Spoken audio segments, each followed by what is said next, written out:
Hola. I think it's going to be easier for me to eat popcorn than you, because you're going to be speaking more than me. Let's see. Okay, so it's really exciting to have you here. I think you have a lot of fans in Barcelona.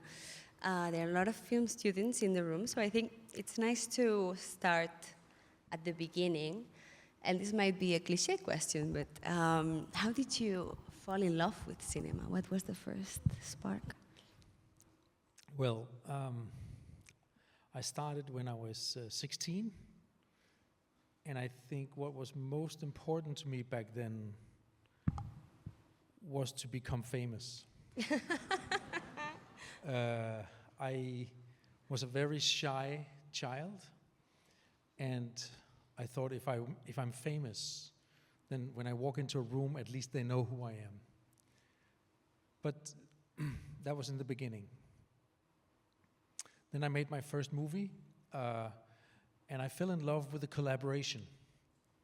A lot of people, a lot of equipment, all this enthusiasm in trying to do the impossible, I really enjoyed. And it reminded me, I guess, I grew up in a hippie commune, a house full of naked people and beer and academics. And a film crew was a little bit like that. So I felt very much at home. Later in my career, things changed, and it was for other reasons that I got attracted to making movies.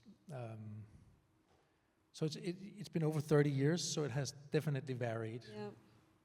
There was also times where I did not want to make movies. But I remember saying to my therapist back then that I was planning to stop making movies, hoping that she would say, "But Thomas, you're a genius, and the world is waiting for you." Didn't she? She did not know. She said, "Okay, well, fine. But do you have some education as a baker or something that can pay your bills?" And I said, "No, but then, well, maybe you should crack on then." So there's been many periods in my life, but altogether, I think what attracts me most in what we do, I think it's the same for an actor, for a writer, as yourself, which I guess I'm primarily a writer as well, is that you forget yourself. You forget yourself. Because if you ask clever people, they say if you put your eyes upon someone or something else than yourself, then you might experience a moment of happiness. So, like when we write, and suddenly the characters start saying things that surprises you, even though you write it yourself, it becomes alive, and it's a sensational feeling. On a set, if you're with an actor, you're very prepared, and you're prepared enough for this actor to fly and do something surprised. It's sensational, and it makes you forget about anything other than this, and it's very joyful. And maybe you even create moments that will stay with the audience, and then it's even sort of honorable to some extent. That was a long answer. It's a beautiful answer. Well, there were so many parts of it, but one of the things that caught my attention is the idea of like, how do you keep the spark alive? Because you've had a long career, you've made a lot of films, and this idea of that you might not always find the same excitement as in the beginning. Like, how do you keep it going? How do you keep the excitement for making films going? Do you challenge yourself? Yes, I challenge myself. I think the best position to be in what we do is to be on thin ice. Mm-hmm. Being if there's an element of risk involved in what you do, that keeps you alert and awake and on a constant survey. The moment it feels safe, it gets boring and repetitious, and you start thinking about your age and stuff like that. It has to be an exploration, and in an exploration, there will always be an element of risk.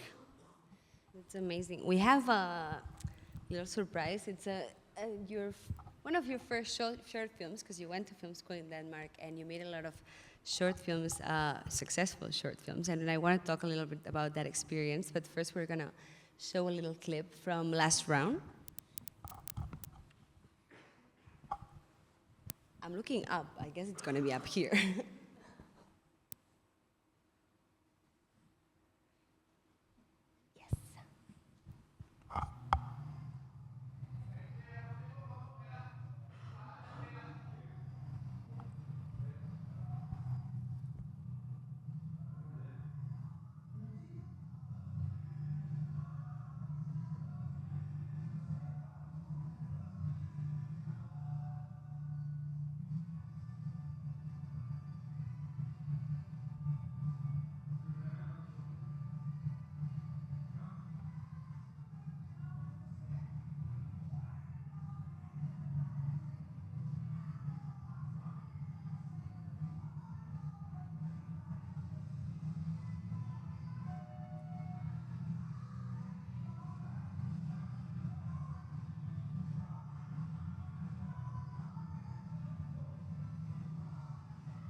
It's amazing because there are so many ingredients in this film that we can find in your later work, like the playfulness, the humanity. And I wanted to know, like, what did you take away from the experience of making this particular short film? Because I feel short films, phone. Oh no, this clip comes later. Can we stop it? It's nice though. It was like, is there a phone in the audience? Let's go back to Last Round. What did you take away from that experience? I think the 14 or 15 tricks I know about filmmaking, I all got from film school. I took everything from there. I had some great teachers. Some of them became my colleagues. This next film that we're going to talk about, I wrote with my teacher from film school, and so I took a lot from there. But first and foremost, I guess I found my source, the story that I'm telling in all sorts of different ways. The clip you saw before was from a film about a man who's about to leave this world. He's about to die, and it's his farewell to his friends and his town. And this theme has been following me throughout my career. So I guess I found stuff that I wanted to put on screen. And I saw a lot of my colleagues who are much better filmmakers than me, but they never found that. Mm-hmm. And now they do something else. So I guess it's about being open to what are you here to tell on this planet. Like knowing what moves you. I had a screenwriting teacher that said that we all have like a private garden inside, that you have to know what moves you and what makes your heart beat. But you know that as a screenwriter, there's the ideas that you can pitch, and they have a beginning and a middle and an end, and everyone will love the pitch, but it doesn't matter to you. Yeah. And then you can't write it. And then there's the pitch that makes you nervous and a little embarrassed, but it keeps you awake at night. I guess it's a little bit like finding a partner. They always look different than you imagined. And when you show to your friends, they're like, well, okay. But there's something that keeps you awake at night, yeah? So I consider it the same process, actually. When I make a movie, like my last film, it was called Last Round in English, Druk in Danish. Interesting how you started with last round and finished with another round. Yeah. Sorry? Last round, another round. Yeah, you better talk it. Yes. That's good. Forgetting. But I was planting the seed for that. The idea came in 13, and we shot in 19. And through those years, I was gardening it, thinking, so what is this about? Is this for real? Am I doing this? Because it's so much trouble making a movie. Yep. It's a horrible lot of trouble. Every day you have to get a sofa through a water tube, right? So the idea has to be something that is meaningful to you, I guess. Yeah. So now we're going to watch the second clip, and we're going to talk a bit about dogma. I don't know if you're tired of speaking about dogma, because I guess it's a question that you're always asked. But let's watch the clip first.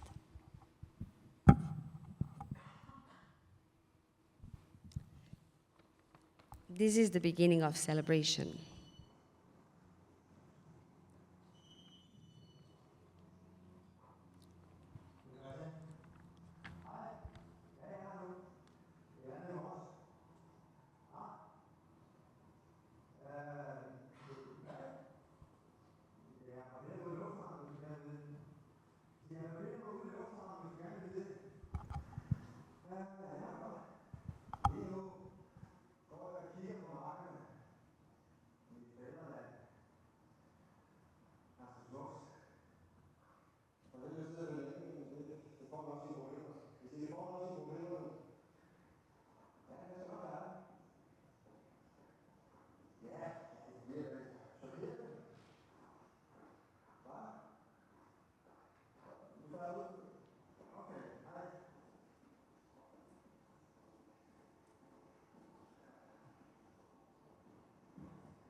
This is such a great scene, such a great character introduction.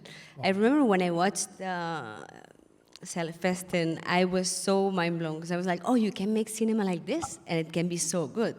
And I think Dogma was such a turning point in the film world because you literally like created a new set of rules with the now famous manifesto, and it changed the way in which we started thinking about film for generations, which is crazy. And I wonder if that set of rules, like how do you think they shaped your craft? Well, they did change a lot for both me and my fellow brother from the Brotherhood, Lars von Trier. It was as if there was a mirror placed in front of movie making. It was a very, very joyful experience making these movies. I think because there was a lot of risk involved, as I talked about. And there was this set of rules which created a lot of creativity, which was somehow liberating for us. And because there was a lot of solidarity in this. It was as if we jumped off a cliff, not knowing if there was water below us. But we did it hand in hand. And then we succeeded. So it was a very powerful moment in my career, and it did define a lot of things for me. We stripped everything away, everything that was movie making was about. I remember sitting with Lars and creating these rules, and I think it took half an hour or something. And it was almost like a game, So what about music? Oh, we can't take away. Oh, yeah, let's take away music,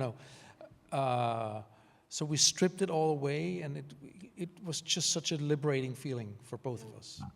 And do you still work with, because I think rules can be such a creative tool.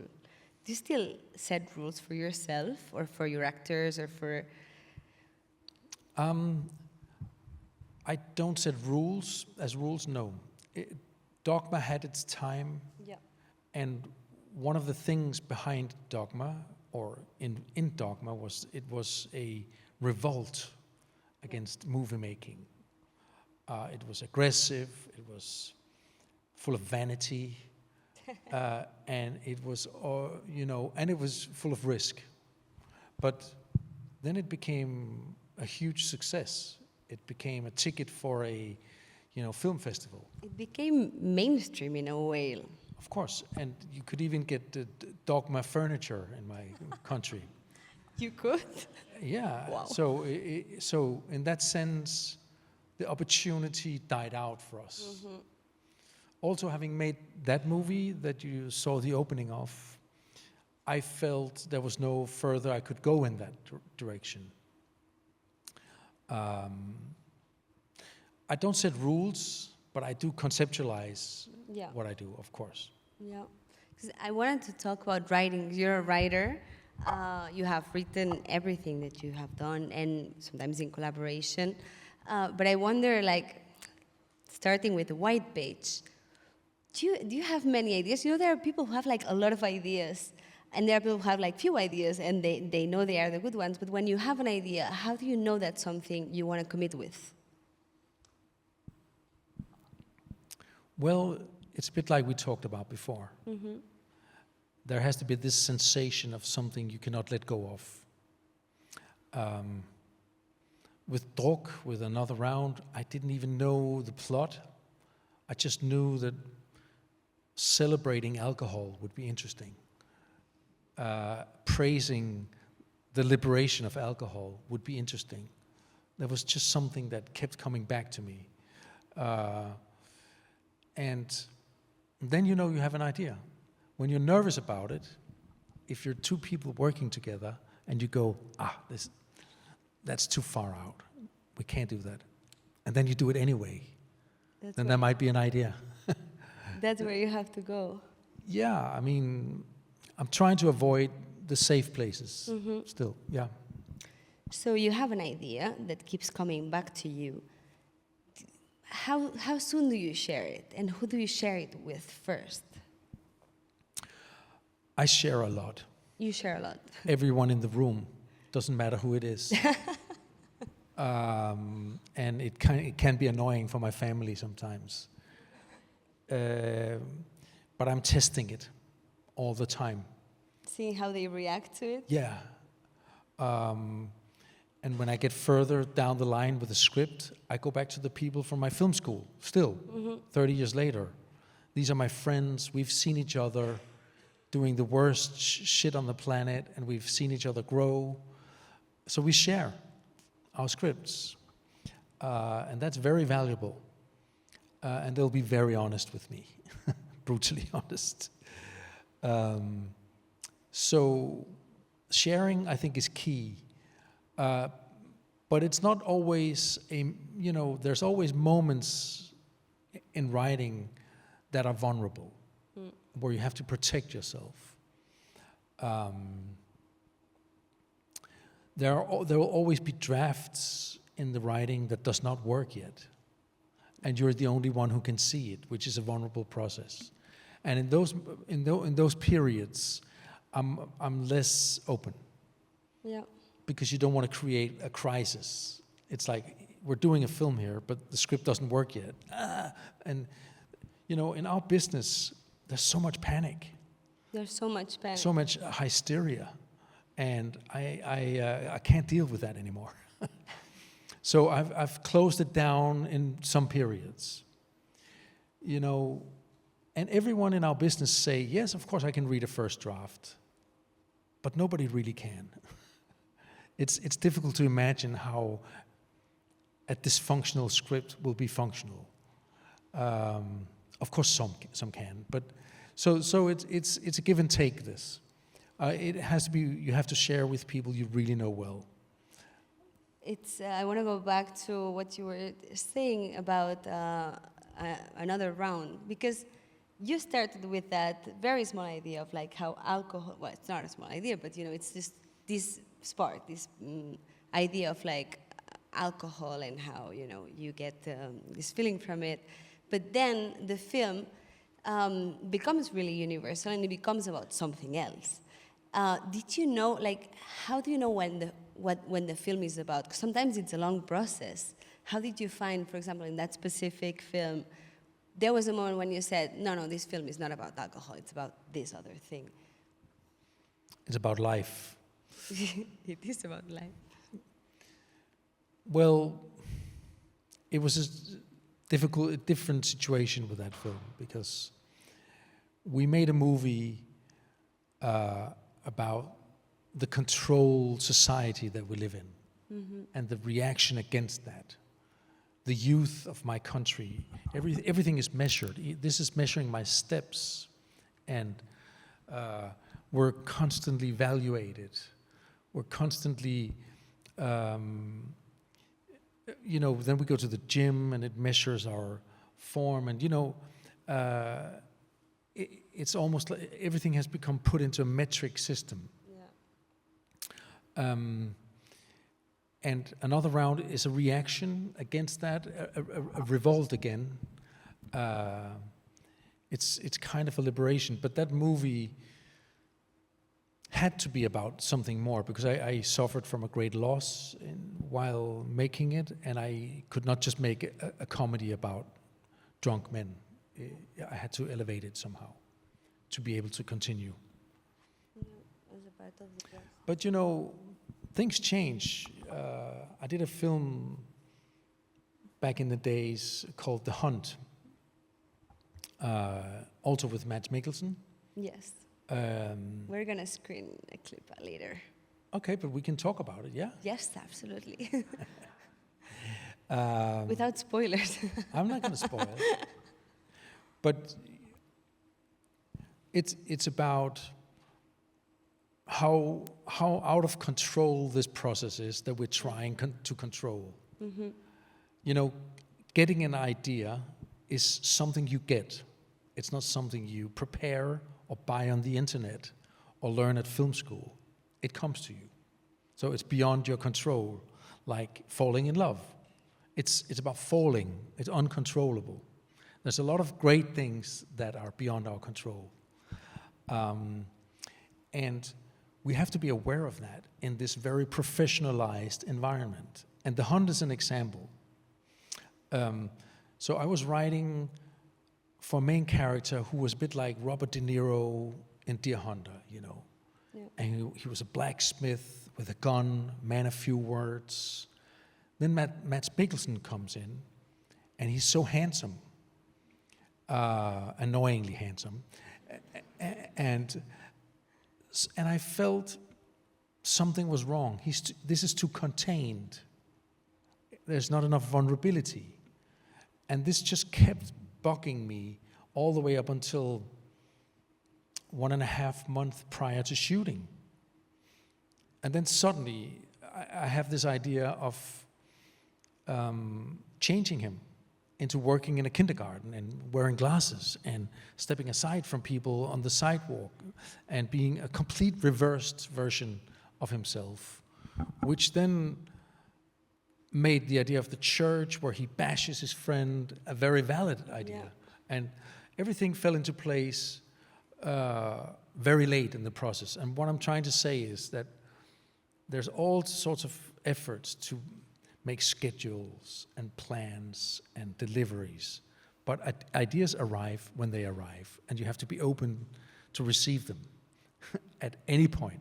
They might arrive the night before you shoot, which is a little bit nerve-wracking, but that's what we do. Yeah. And if you don't remain open to these ideas, your movie will not remain open either. It's trial error all the time. I want to ask you a little bit about characters, and we can talk about the scene we just watched because I feel it's such a great character introduction, and I feel in your movies you work with very, very specific behaviors and very specific places, and they are very, very specific, and at the same time they become very universal. And I was wondering, how much do you know of a character when you start writing? How does that like change throughout the process, and how do you work? Like, for example, if we talk about this specific clip, how did you find the characters with the actors as well? Because they are so specific. This character introduction, you know who they are right away. In Celebration? In Celebration. Well, in Celebration specifically, I said to the main character walking in the road, Christian, I said, so you're Al Pacino in Godfather. And then I said to Thomas Polarsen, so you're Fredo from Godfather. And then I said to the father, you're the father from Godfather. And some of them got a little bit offended by it. No, but that was back then. I do create characters through writing and through a rehearsal period with the actors. Sort of roughly speaking, I'm giving them a past and some dreams of the future, and we're finding out what they show to the world and what they hide from the world. So they have all four corners. Yeah. Then I give them things they're good at and things they're bad at, which is the funniest part of it. And then we build it from there. So, and I create a lot of rehearsal time, if I can, with them. Not necessarily rehearsing the scenes from the script, but improvising key moments from their life being before or after the film, or the cutaways that you don't see. Like if you have a scene where someone have to propose for marriage, then you see the preparation for that. You were with the before and the after. Yeah, rehearse these things, yeah, so that these actors know the character really well, and they have a solid foundation on which they can stand upon. So when the camera flicks on, they can let go. They can leave all this, and hopefully they can fly because they're prepared. And also this process rubs off on my writing, because then I take some, I learn something from these rehearsals, and I bring it back to the writing, and I do rewrites, and we go back and forth and stuff like that. So you rewrite after rehearsals again? You do a last draft, let's say, polish? Rehearsal is kind of right before shooting, but then you can do alterations, but you can do conversations and then rehearsals, and there's a constant dialogue, which I enjoy. And I guess that's why your films feel so specific, because they are so real. Like, these characters are real. These people, like, they do things that are real. You've seen other people do that. It's a mix of behaviors that exist. Well, this guy who throws his wife out of the car. It's amazing. It's such an amazing moment. Yeah, and no one else on the planet could get away with that. And a lot of people have tried. He's a very special creature. And I wrote this character for him. Mm-hmm. You know, a lot of people have tried because it has become a theater play. And it's been touring, and is still touring as a theater play all over the planet. And everyone playing him is just an asshole. But he's kind of likable, even though he's an asshole. It's very interesting. He's a good friend of mine. But, so yes, it's an example of a character that is very specifically written for this person. Yeah. We're going to watch another great character introduction. Well, there's a scene before that. This is the second, kind of like the second scene from The Hunt. Yep. You were talking about it a little bit, so we're going to... No spoilers. Yeah, no spoilers. Everyone's seen The Hunt.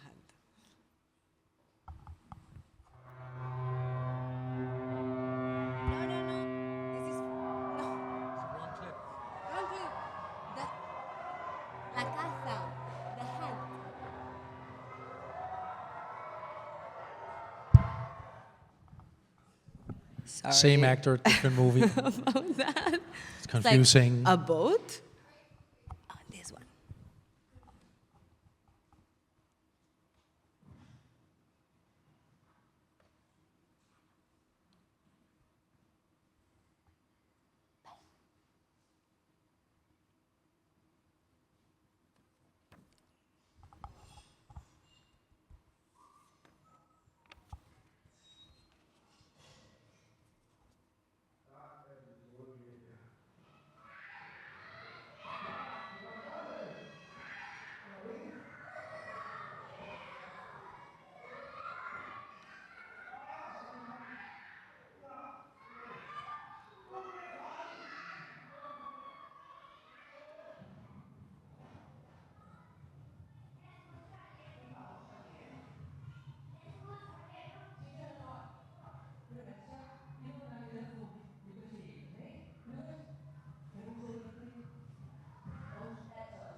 Yes. Mads Mikkelsen. Mads Mikkelsen.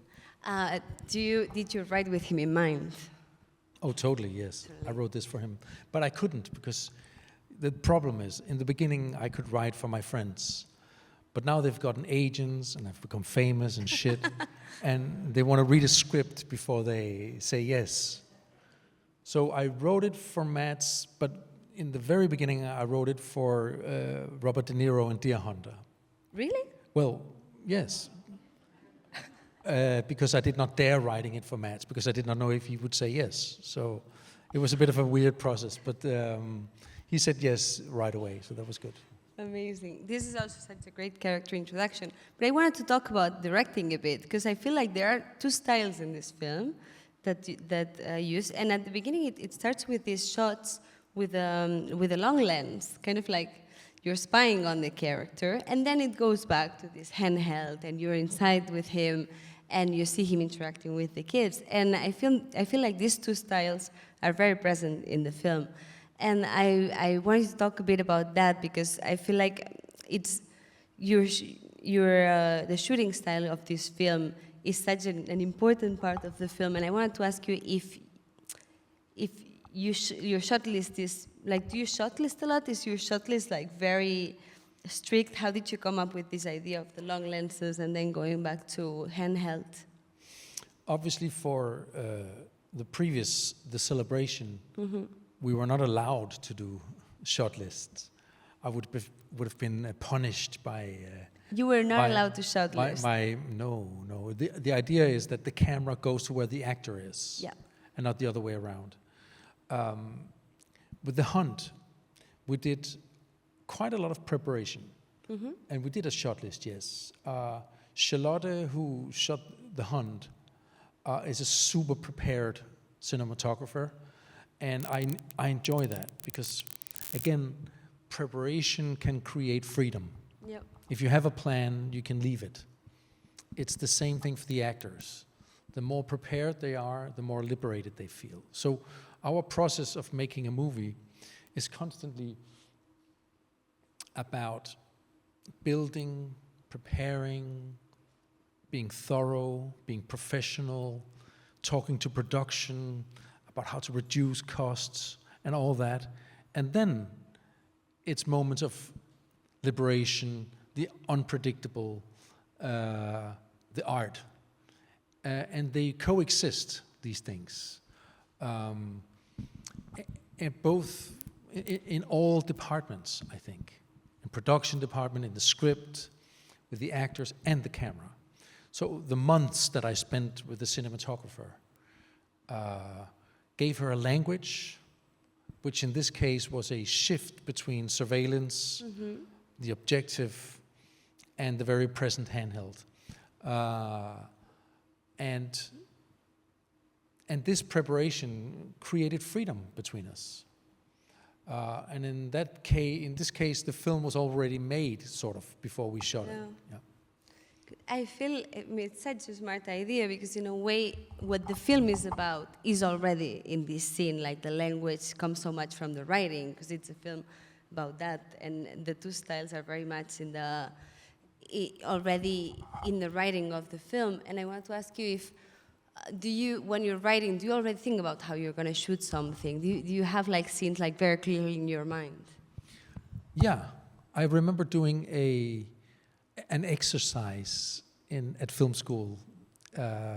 It was our headmaster. He said, write a script where every sentence starts with "we see" or "we hear," and then something. And then you could take it out after.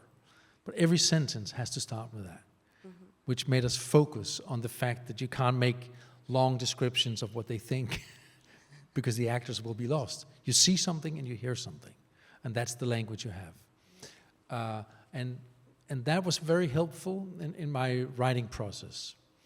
And it has something that has been following me, definitely. So we're gonna watch a scene that everybody knows. We already had like a little bit of a spoiler before, and we'll talk about that. Now it's the boat clip.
You know, when I watched this, I was like, wow. And you know what I love about this scene is how bold it is.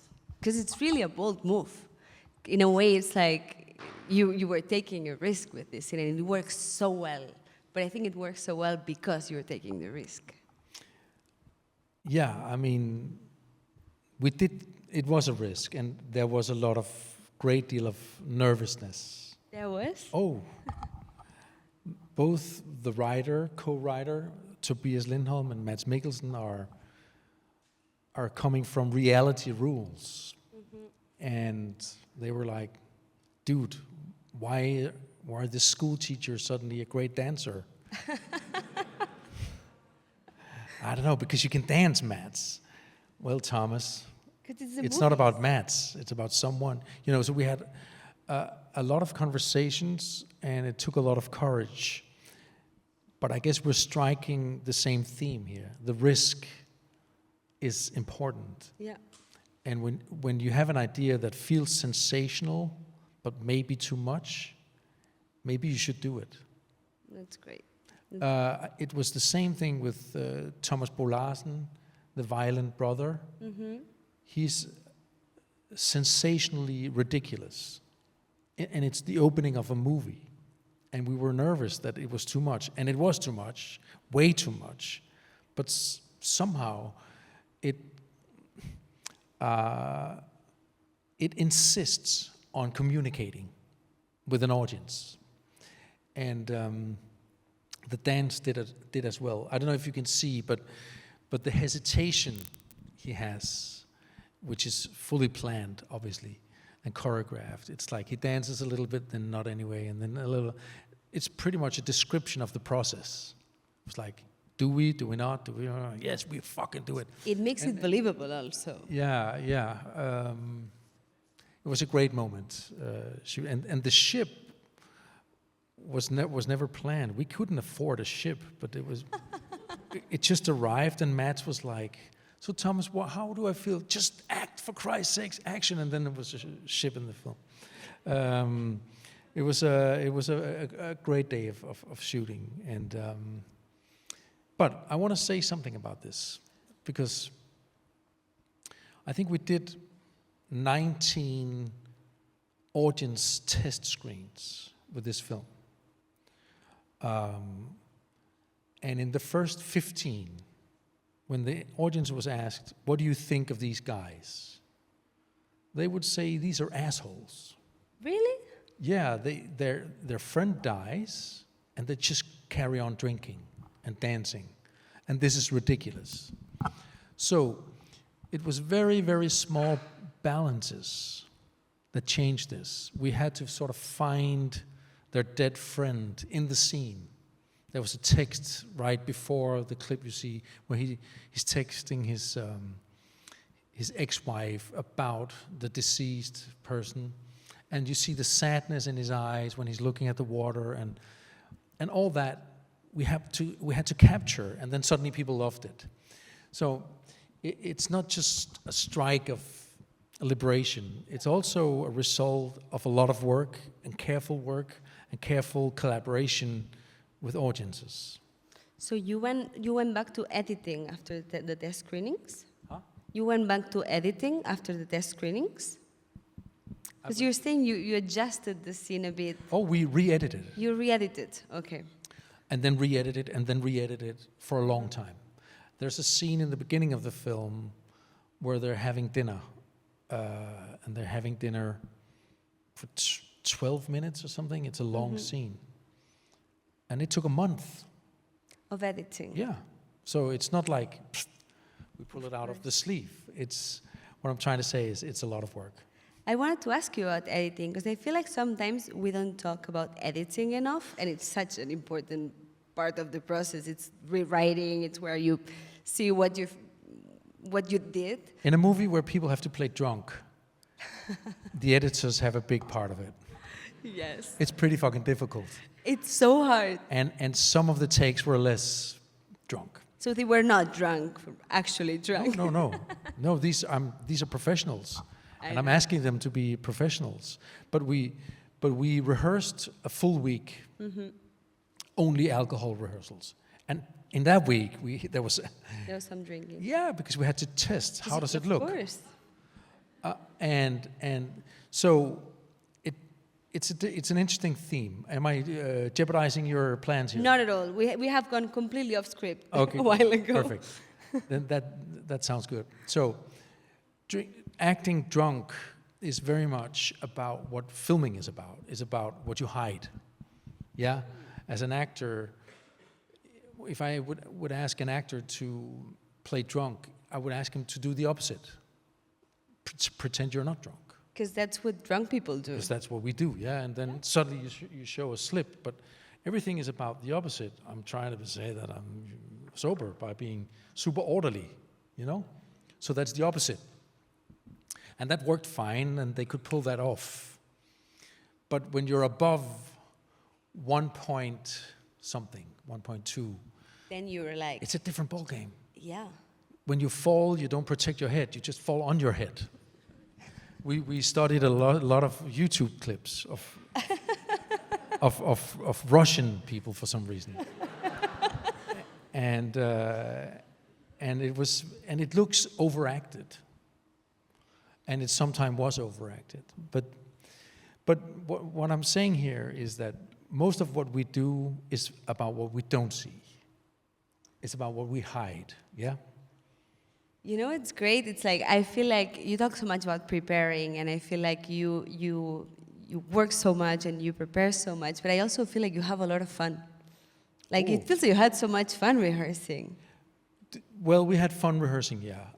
It was fun. I gave them a camera, and they should film each other playing drunk. And then they did evaluations, which were really brutal. Like acting evaluations. It was pretty tough. And it was fun. And they were drunk in the It's rehearsal. one of the hardest things to do for actors. Yeah. Every But actor the says- thing about hiding is key. Yeah, I like that a lot. Well, you make a movie, and this is what you see, okay? This is what's on screen, but then there's all the stuff you want people to imagine. And all the stuff people hopefully imagine is the experience. That's not just a movie. Yeah. So that's why it's so interesting when actors hide what we can feel, because then we experience it. We see a little crack into it. If someone is nervous, you would ask him to be over the top, and then for 1 second he's yelling at someone, and then he's over the top again. But it's about covering what's behind. It's about all the scenes that are not in the script, but all the reference to the past and all the past that you experience in your own mind. That's what I find rich about what we do. And for me, in the editing, it's a constant juggle with how much do we tell, how much do we show, and how much do we leave out. And all the important stuff we leave out. All the important stuff. That's amazing. I want to ask you, how do you deal with the anxiety of the first cut? Because I feel the first cut is always a nightmare. First cut is a nightmare. It's a nightmare. Period. I've been hospitalized after having seen my first cut. It's first draft and first cut has similarities, which is why you're not necessarily wanting to show first draft. I don't know how much you've directed. Yeah. Yeah. So when you come in the morning and you give the actors your scene, and they walk into the furniture and say the lines wrong, the first shot is also horrible. It's like, fuck, how are we ever gonna make this work? And there's a lot of these confrontations in what we do.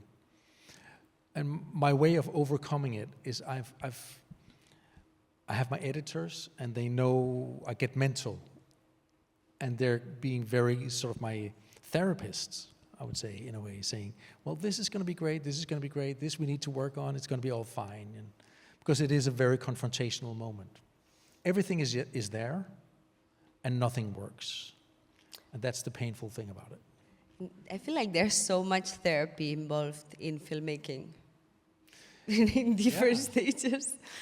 It's a really nerve-wracking job.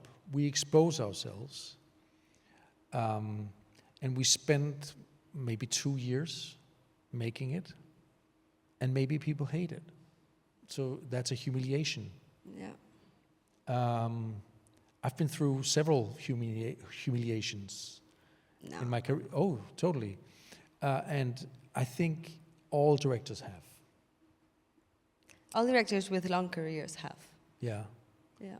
It's kind of impossible to not I want to ask you that, how do you deal with, for example, there's a scene that just doesn't work and you know it, or the script is not working. Do you let it rest? Is that on the day of shooting or in the writing? I mean, I guess it was two different questions. Let's focus on the day of shooting. You're shooting a scene, it doesn't work.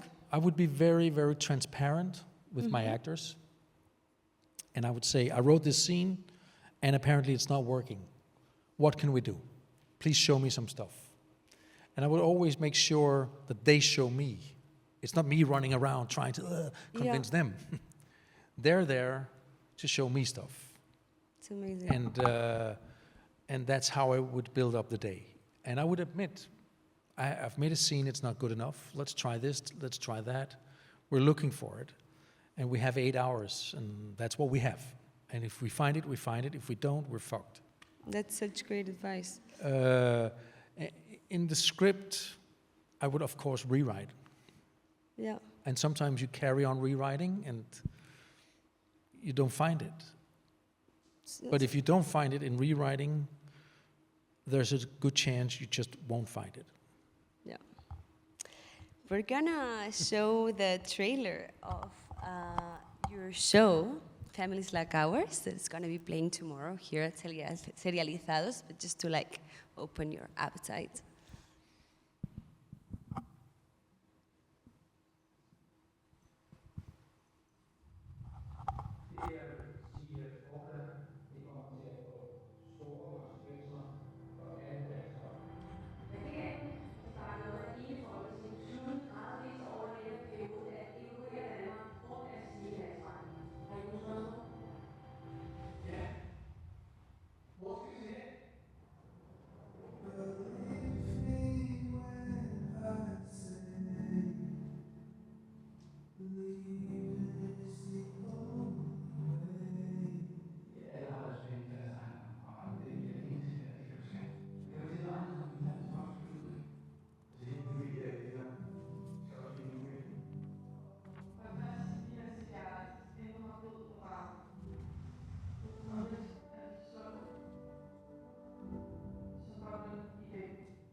I really can't wait for you to watch it. I was so moved with this show. I was also really anxious because, you talk about this near future science fiction that doesn't feel so distant in the future. Going back to this to the idea. So you were like, I'm going to make a show, because you wrote the 7 episodes, you directed 7 episodes. I'm going to make a show about the end of Denmark. Yeah. That's So, it. and this was like 7 years ago. I remember I was in Paris, living the dream of traveling with my work and stuff, but it didn't really work well. I was in my hotel room, it was Sunday. Paris did not receive me very well. I had gone to my cafe, same cafe for half a year, and they still didn't want to talk to me and know who the fuck I was. Because I didn't speak French. And you know this thing about tourists, yeah? In Barcelona, you know this thing. And so I just stayed in my room and missed my family. And then this thought experiment of what would happen if we became the refugees and we would lose everything. We have, like, what would happen to us if we had to separate in different directions? If Denmark would have to immigrate, so in the way where people with money could travel to some countries and establish themselves, and others with no money would have to go on a public program to Bucharest in this. What about the divorced children? Are they going with mom or dad? And all these things came to my mind. Then I introduced it to my friends. I did this thing, and it did not go well. They were like, Thomas, this is a crazy futuristic thought experiment. And I was like, fine, but I'll do it. And we started, and the producers believed in it. I just won an Oscar, so we could raise money easily. You have to use it. Use the Oscar. We did. And suddenly, the pandemic arrives in the middle of writing. And suddenly we see scenes in the newsreel that are the same we're writing. People buying toilet paper like crazy in supermarkets and stuff, and we had to take it out because it was one-to-one the same. Suddenly, war in Ukraine breaks out, and at that time, the script was in Copenhagen and Kiev. And suddenly there's a lot of water in the fields of Denmark and in the fields of Europe. So it has gone from being a crazy thought experiment to become something that people call actual, timely, which hopefully it's not, I have to say. But yes, that's sort of the journey of this. It's been very important to me, though, to establish hope, not as a cliche. Hope is important in the way that you can't communicate without hope. If there's a character who feels sorry for himself or herself, we don't care. If someone has given up, we can't care for them. It's a very harsh social blockade we have as human beings. But if you look at someone who's brave, which means that they have some kind of hope, then we're with them. It's a very interesting thing. So in drama, in a character, you need hope, possibly because you need hope in life as well. So that has been the main title of my life the last 4 years, because my wife read the first draft 4 years ago, and it was 1 year after I lost my daughter. And she wept, and she said, Thomas, I think you're suffering from a depression. And I said, I'm not, I'm just in grief, but maybe I was, I don't know. But she said, maybe you should allow a bit of hope into your series and into your life. So that I've been trying, and I think I've succeeded with that. I think a lot of the hope is in the young people, which is beautiful. Yeah, we gave it to the youngsters. Yeah. I've been super occupied with the youngsters since we did another round, Druk. It was like the camera loves Mads Mikkelsen, but it also wanted to pan left and look at all the young people and their energy and that energy we brought into this series. You know? Yeah, absolutely. I could ask you so many questions, but I think it's time to open it up to the audience. I'm sure there are a lot of questions. So don't be clever. Don't be shy, because at the beginning there's always this awkward minute. Just go for it. And we have a mic, we can pass it around. We have a question here. There's one in the front.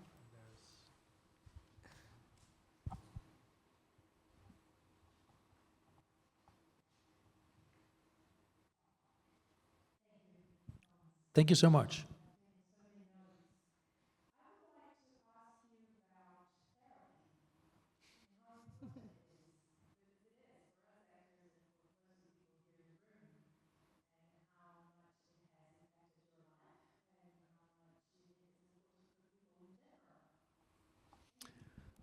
Well, if you ask Bergman, he would say, don't ever go in therapy, because then you cannot write movies anymore, if the therapist is good enough.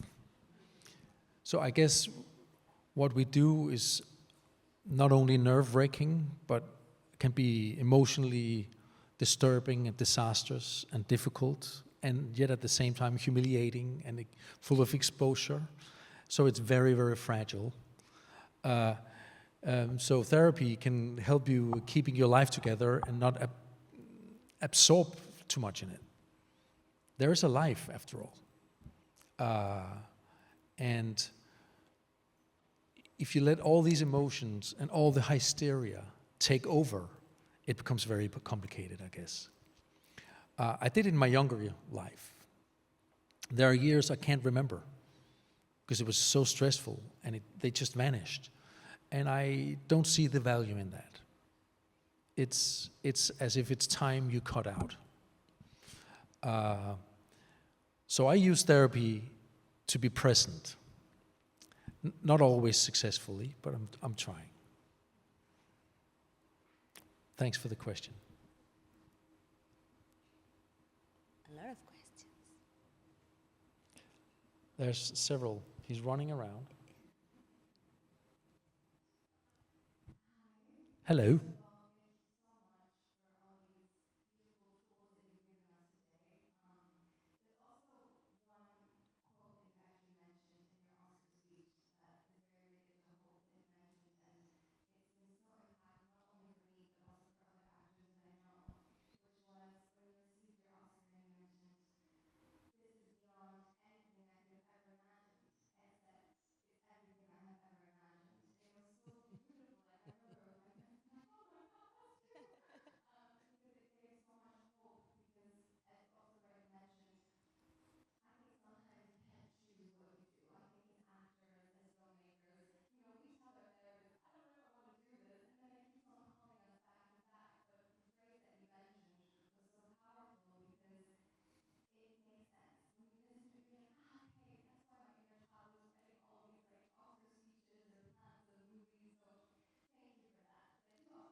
Oh, great. Well, but thank you. That speech was very, very rehearsed, I have to say. I would tell you as an actress, I went over it many times. I forgot my cinematographer, though, but...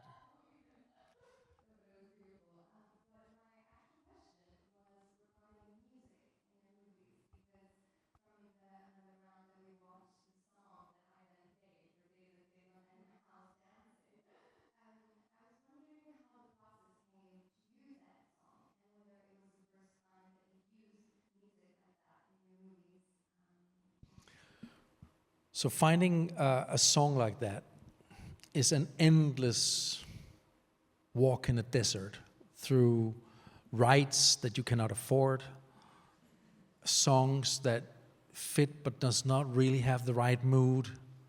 And I don't know if you can imagine how it is to buy a great song for a movie about alcohol.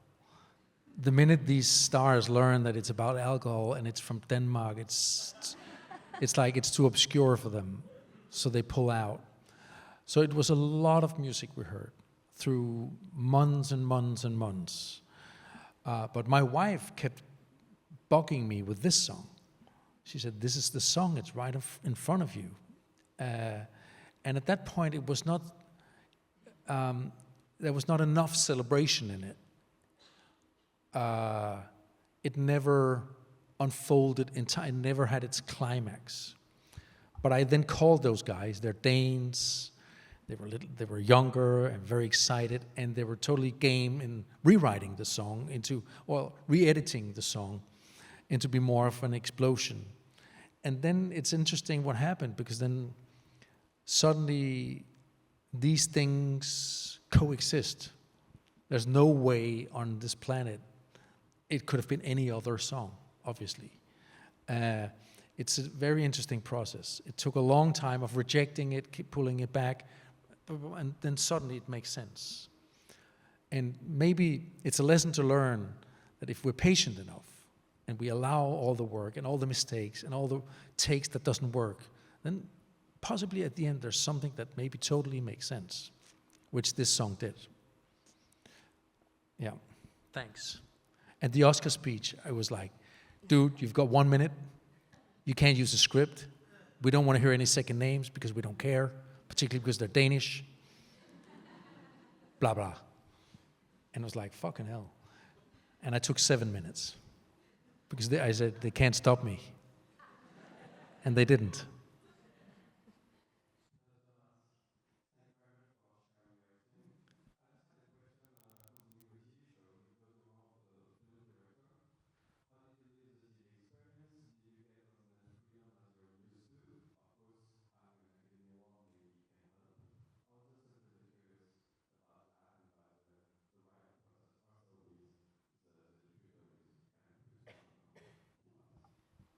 I'm not sure I understood everything, but you're talking about the writing a TV series as opposed to films and.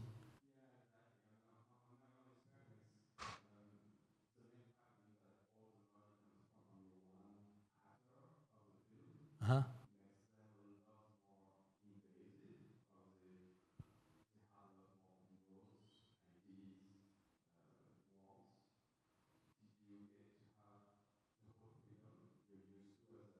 Oh, yeah.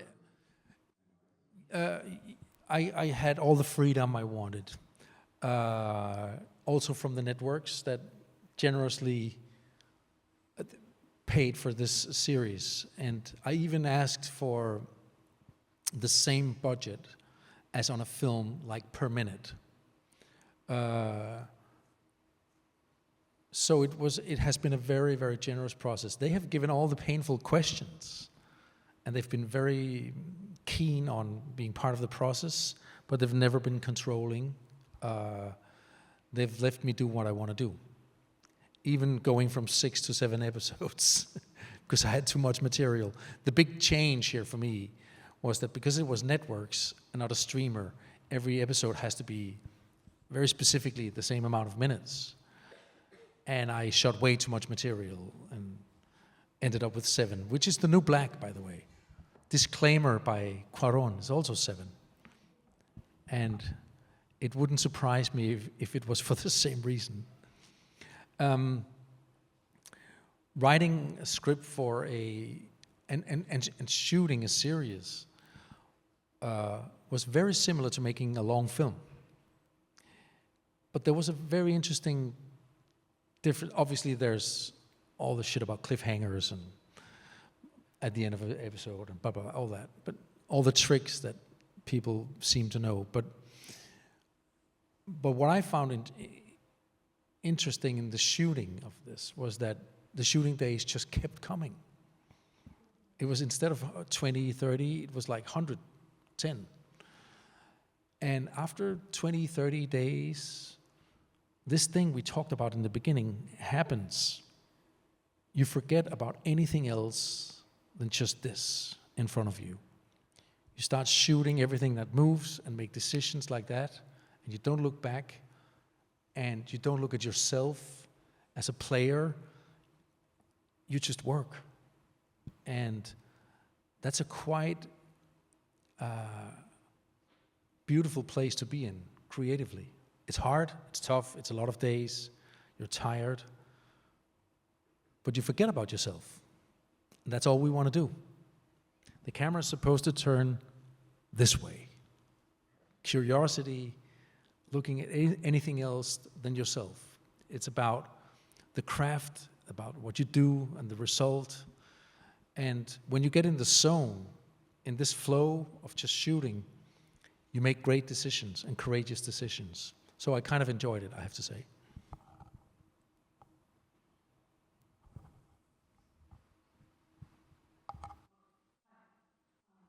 Where? Who says hi? Oh, up there, yeah.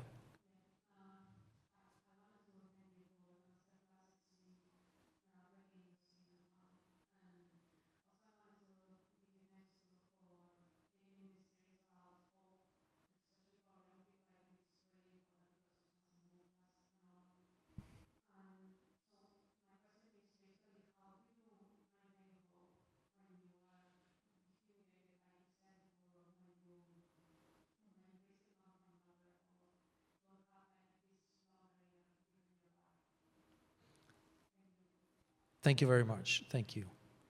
I find it difficult to understand everything again, but In the last part, especially. Can you repeat the last part? or maybe if you just wait, yeah, okay.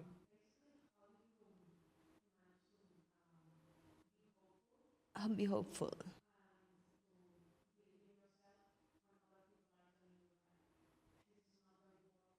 Oh, Yeah. well, that's difficult. I find someone else to ask. You can always find someone who likes it. No, seriously, that's one trick. Another trick, alcohol. A third trick is to remember the first sensation you had.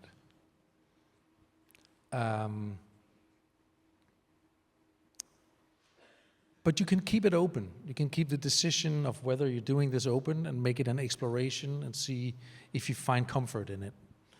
But it is very difficult. I don't think I have an answer. You just have to believe in it. Sometimes I've been believing in stuff that I shouldn't believe in. I've been stubbornly sticking to something that people told me was wrong, and it was wrong. And I failed, and it took 2 years. So sometimes you have to listen, which means that there is no rule for this. It's horribly difficult. That's all I can answer.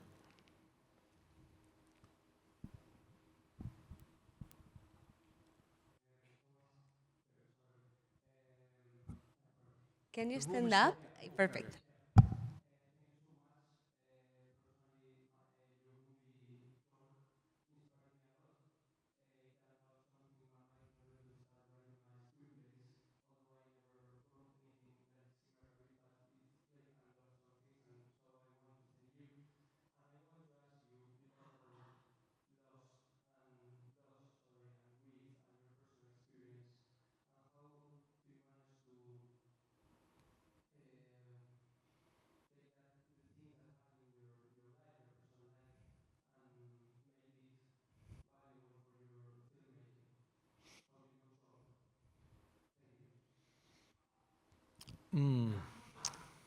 Well, I don't really. I don't take my personal life and use it directly on the screen, because in that case you would be full of censorship, and you would care for the people that you involve. So I always make a decision when I enter the writing room that this is fiction. Now, having said that, obviously there are streams and currents of pain and desire in your body from your private life that will be fueling the writing process. But I would never use it one-to-one directly. But I'll be trying to use all these currents of confusion, desire, aggression. The Celebration was written very angrily. I remember almost destroying my computer writing it. For some reason, I was very angry at that point in my life. But using your own private life is dangerous. I tried it once with a film called The Commune, and I got lost in it.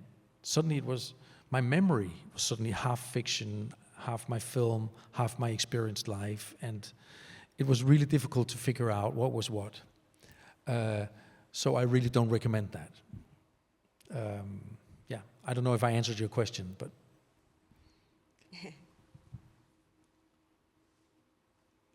There's one guy has been trying many times, yeah. Yes. I would feel, that's you. Yeah, you got it.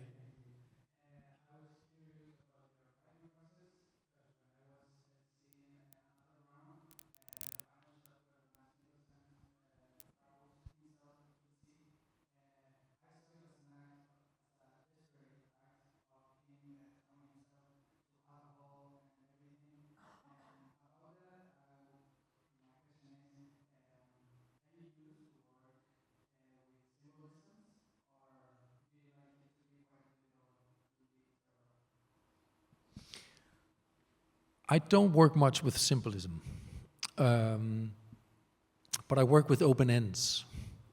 In this case, I found myself in a survey of alcohol.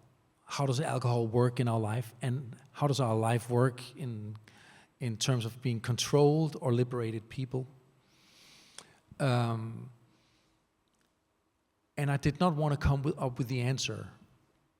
When I go to my local gym, the guys are really angry about that. So, do you mean we should drink or not drink, man? I'm like, dude, I don't want to be responsible for that. There's enough drinking in my country already. But this ending has been interpreted many, many different ways. There was youngsters with beer in their bag on their way to town, and there was ex-alcoholics sobbing. It's been very, very various. So it's an open end with no grand symbolic meaning other than the one that you interpret. We did write other endings, and they were horrible. Mats insisted on an ending.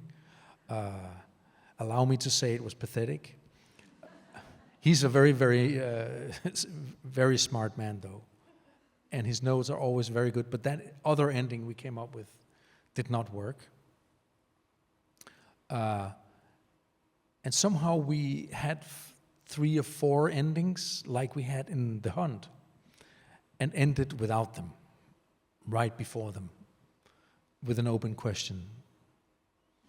Yeah.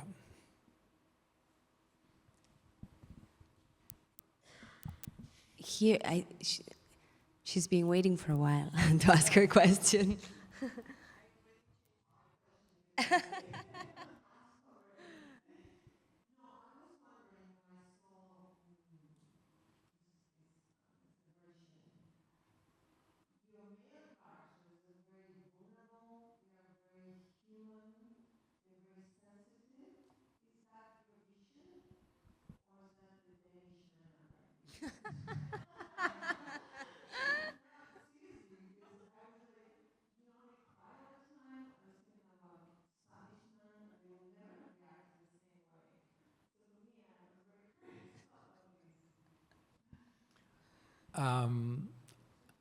I guess there's no such thing as 2 similar human beings.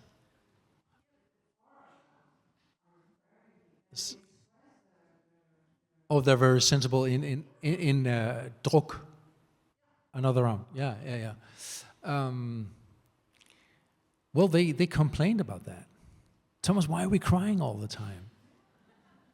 I don't know. Possibly there's a little bit of me in each one of them, and I'm pretty Danish.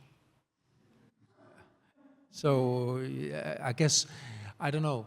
I think.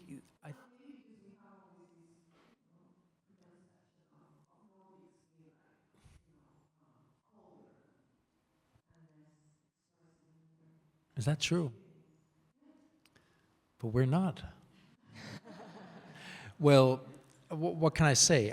I think it's interesting to create characters that allow themselves to undress in front of their friends, not physically undress, but share their emotions. Because I find that courageous and interesting to film as well. And possibly because I grew up like that in a commune, and they constantly spoke about their feelings in a commune. It was long-haired men, very sensible, and talking about their feelings. So maybe that's where it all comes from. I don't think there is a particular archetype Scandinavian man, actually. We come in.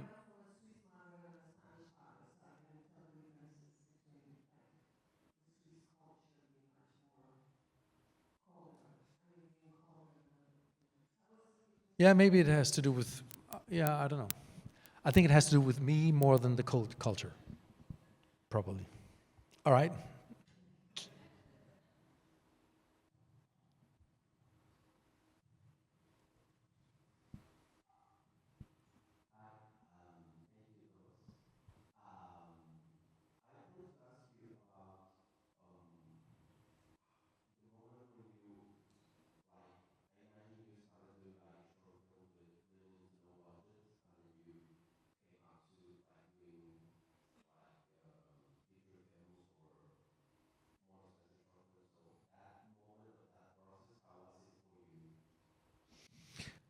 I never really cared about the budget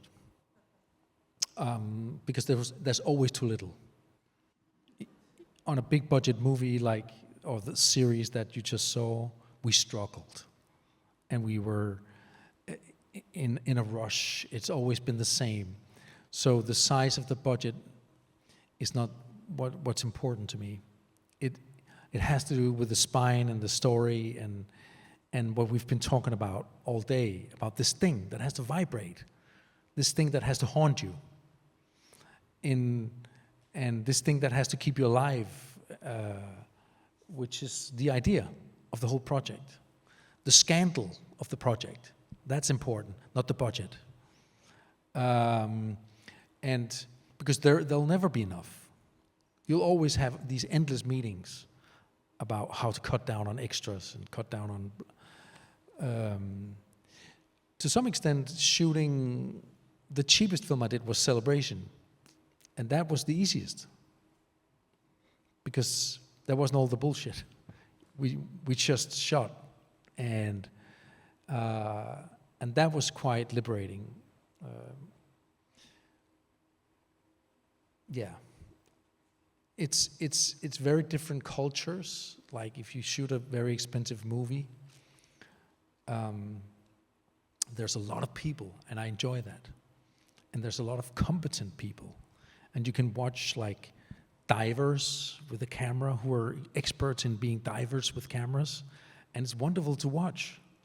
And that's what I enjoy about the big movies. That there's so much competence.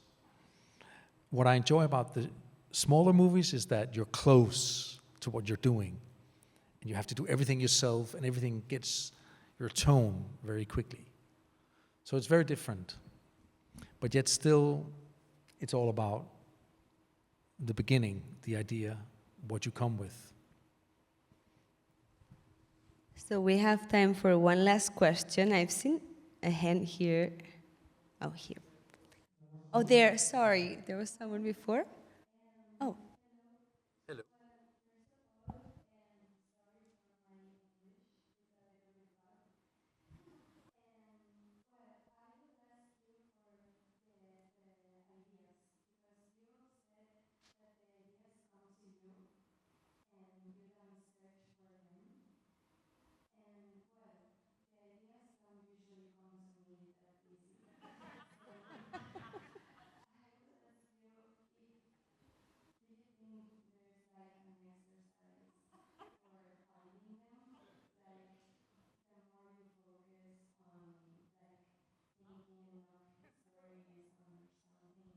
I understand. It's a brilliant question. So here's my thought about ideas. It's a bit like faith in whatever God you may have faith in, or like what we talked about, like falling in love. It's beyond your control. But let's imagine you're on a ship. You have to cross the Atlantic with 6 beautiful boys. There's a chance you would fall in love with one of them because you're focused on them and you're in company with them and you spend time with it. And I guess it's the same with ideas, that if you spend time with it, if you go to an office and you sit in front of your computer and there's a theme or something and you start framing it, then ideas might arrive. Yes. So of course there's a part of it that is controlled, but only partly. But spending time with it, I guess, is the key. And spending time with it in a very structured way, I also think is the key.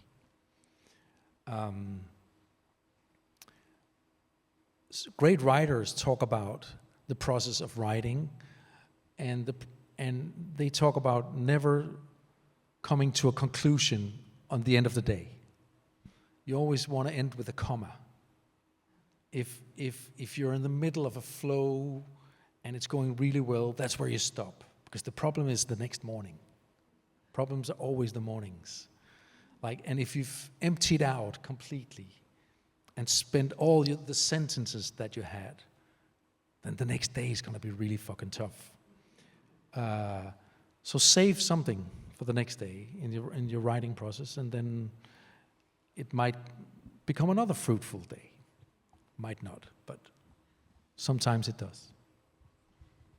Thank you so much, Thomas. This was really amazing, and you were really generous, I feel. And we are very grateful that you came to Barcelona and that you came with your show here.